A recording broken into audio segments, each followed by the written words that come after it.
Hi అండి, welcome to Krishnaveni Sripuram channel. నేను మీ కృష్ణవేణి. అందరికీ నమస్కారం అండి. ఈరోజు రెసిపీ ఉగ్గాని అండి. రాయలసీమ స్టైల్లో కమ్మటి ఉగ్గానీని స్ట్రీట్ ఫుడ్ స్టైల్లో ఏ విధంగా ప్రిపేర్ చేసుకోవాలో చూద్దాం రండి. ఫస్ట్ బొరుగుల్ని బౌల్లోకి వేసుకోండి. ఇలా తగినన్ని బొరుగుల్ని వేసుకున్న తర్వాత ఇందులోకి వాటర్ని వేసుకోవాలండి. వాటర్ని వేసేటప్పుడు ఈ బొరుగులు పైకి తేలుతూ ఉంటాయి. గరిటెతోటి అదిమి పెట్టేసుకుని జస్ట్ బొరుగులు అంతా కూడా ఇలా వాటర్లో ఒకసారి నానేలాగా కలుపుకోండి. బొరుగుల్లో 2 రకాలు ఉంటాయండి. ఒకటి మామూలుగా బొరుగులు వాటర్లో వేసిన వెంటనే 30 సెకండ్స్ లోపుగానే తీసేయాలండి, లేకపోతే అవి చేతికి కూడా రావు. ఇవి నంద్యాల బొరుగులు. ఇవి రెండో రకం. నంద్యాల బొరుగులు అయితే మామూలుగా వాటర్లో 5 నిమిషాల సేపు మీరు ఉంచినా కూడా ఏమీ డ్యామేజ్ అవ్వండి, అలాగే ఉంటాయి. కాబట్టి నేనైతే నంద్యాల బొరుగులే తీసుకున్నాను. ఇలా వాటర్ వేసుకున్న తర్వాత ఇందులోకి అదిమి పెట్టి జస్ట్ వాటర్ని పీల్చుకున్న తర్వాత ఇలా వాటర్ లేకుండా చేతితోటి పిండేసి పక్కకు బౌల్లోకి తీసుకోవాలి. ఇలా తీసుకున్న తర్వాత ఈ వాటర్ని పడేసి మళ్ళీ బౌల్ని ఒకసారి క్లీన్గా కడుక్కోండి. ఎందుకంటే ఈ బొరుగుల్లో మామూలుగా ఇసుక ఉంటుందండి. కాస్త తింటున్నప్పుడు మనకు పంటికల అంత తగలకుండా ఇలాగ నీట్గా చేసుకున్న తర్వాత మళ్ళీ రెండోసారి బౌల్లోకి వేసేసుకొని వాటర్ని వేసుకోండి. వాటర్ని వేసుకున్న తర్వాత 5 నిమిషాల సేపు నానబెట్టుకోండి. ఇలా 5 నిమిషాలు నానబెట్టిన తర్వాత మనము ఫస్ట్ ఎలా వాటర్ లేకుండా పిండి తీసుకున్నామో ఆ విధంగా బొరుగులను తీసుకోవాలండి. మీకు బొరుగులు పొడి పొడిగా ఉండాలంటే గట్టిగా పిండి వాటర్ లేకుండా తీసుకోండి.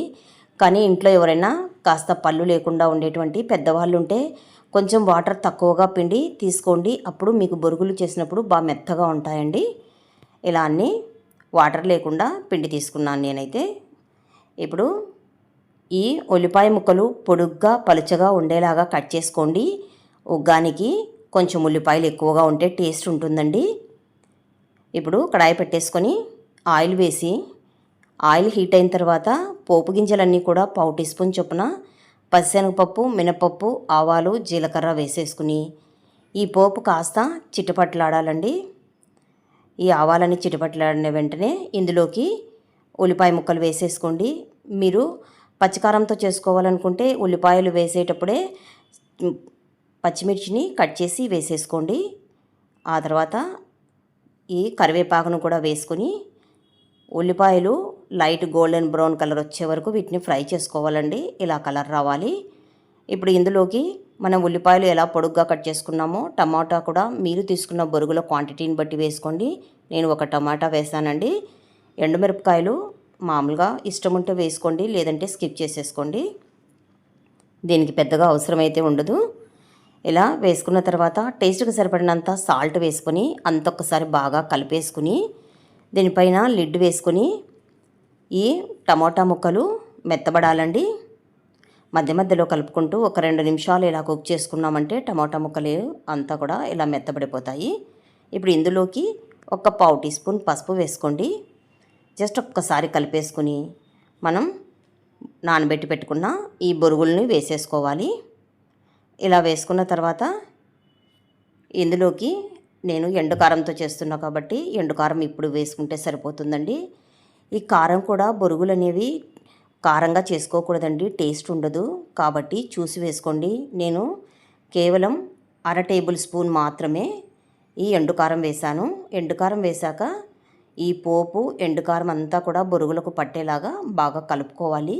ఫ్లేమ్ సిమ్లో మాత్రమే ఉంచుకోవాలండి.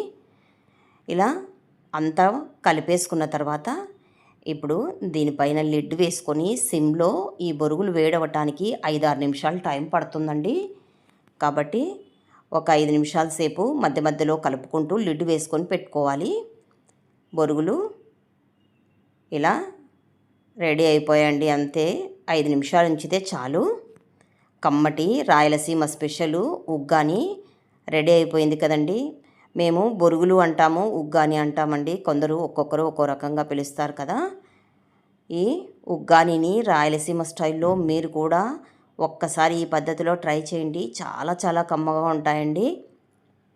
మీరు ఇందులో లాస్ట్లో దించేటప్పుడు పుట్నాల పప్పుల పౌడరు 1 టేబుల్ స్పూన్ వరకు కూడా కావాలనుకుంటే వేసుకోవచ్చండి. ఒక్కో వేసుకుంటే ఒక రకం టేస్ట్ ఉంటుంది, వేసుకోకపోతే మరో రకం టేస్ట్ కూడా ఉంటుంది. ఒకసారి ట్రై చేయండి. ఆ విధంగా కూడా వేసి ఒకసారి, వేయకుండా ఒకసారి. నేను ప్రజెంట్ అయితే వేయలేదు. మీరు కూడా ఈ స్టైల్లో ఒకసారి ట్రై చేసి ఉగ్గాని ఏ విధంగా వచ్చిందో కూడా కామెంట్ చేయండి. మీకు ఈ వీడియో కనుక నచ్చినట్లయితే లైక్ చేయండి, షేర్ చేయండి, సబ్స్క్రైబ్ చేయండి. Thank you for watching.